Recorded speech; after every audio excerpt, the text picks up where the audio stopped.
नमस्कार, radio money 9 पर आपका बहुत बहुत स्वागत है। मैं हूं आपके साथ अभिषेक गुप्ता और आप सुन रहे हैं कॉर्पोरेट सेंट्रल। फिर क्यों जांच के दायरे में आए अदानी? आईआरसीटीसी ने फूड सर्विस के लिए किससे मिलाया हाथ?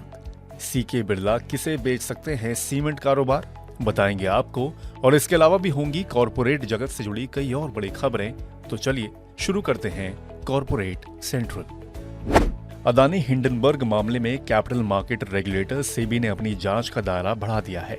सेबी ने इस मामले पर दूसरे देशों के रेगुलेटर से जानकारी जुटाना शुरू कर दी है। इस मामले पर दस्तावेज जुटाने के लिए सेबी ने दुनिया भर में खोजी पत्रकारों के संगठन OCCRP से संपर्क किया है। हालांकि OCCRP ने सेबी को किसी तरह के दस्तावेज देने से इनकार कर दिया है। रेल यात्रियों को उनका मनपसंद खाना सप्लाई करने के लिए IRCTC और जोमैटो ने समझौता किया है। जोमैटो ट्रेन की बर्थ पर लोगों को मनपसंद फूड डिलीवर करेगा। इस समझौते के तहत अब जोमैटो IRCTC के ई-केटरिंग पोर्टल के जरिए प्री ऑर्डर किए गए फूड की सप्लाई करेगा। इस खबर की वजह से जोमैटो का शेयर बुधवार को 1 साल के हाई यानी कि 115.10 रुपए पर पहुंच गया।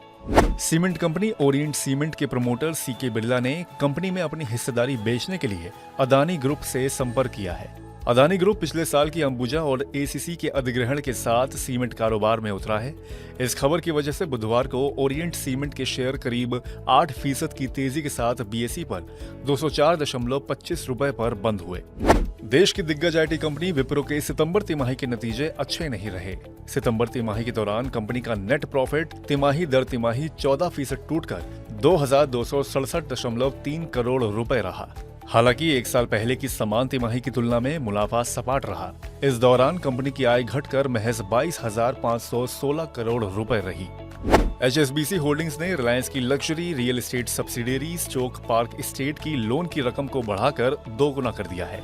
अब बैंक ने कंपनी के लिए करीब 11.5 करोड़ पाउंड के कर्ज की व्यवस्था की है, जबकि शुरुआती दौर में उसने 6 करोड़ पाउंड का लोन देने का ऐलान किया था।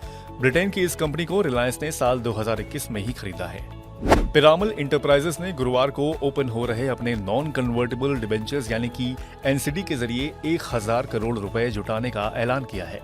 अपने कारोबार को ग्रोथ देने के लिए कंपनी पहली बार NCD जारी कर रही है। जापानी कंपनी सुजुकी मोटर ने भारत में इलेक्ट्रिक कारें बनाकर उसे जापान की टोयोटा मोटर को एक्सपोर्ट करने का प्लान बनाया है। एक मीडिया रिपोर्ट के अनुसार कंपनी भारत को इलेक्ट्रिक कारों के एक्सपोर्ट हब की तरह इस्तेमाल करेगी।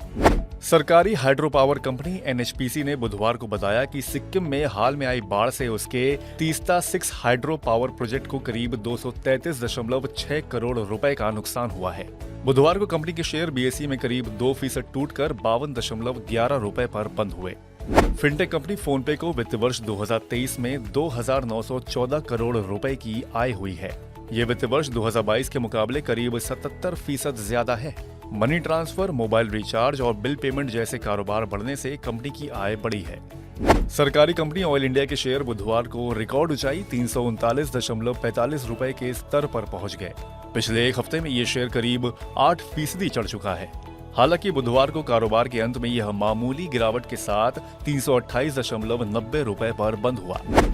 शहरों में गैस डिस्ट्रीब्यूशन के कारोबार में लगी कंपनी IRM एनर्जी के IPO को अच्छा रिस्पांस मिला है। बुधवार को निवेश खुलने के पहले दिन इसका इशू 1.73 गुना सब्सक्राइब हो गया। इसमें निवेश शुक्रवार 20 अक्टूबर को बंद होगा।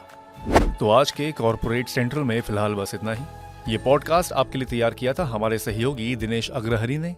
बाकी बिजनेस, पर्सनल फाइनेंस और कॉर्पोरेट जगत से जुड़ी खबरों के लिए सुनते रहिए रेडियो मनी 9 और डाउनलोड कर लीजिए हमारे मनी 9 ऐप को। हमेशा की तरह मैं हूं आपके साथ अभिषेक गुप्ता। अभी लेता हूं विदा। धन्यवाद।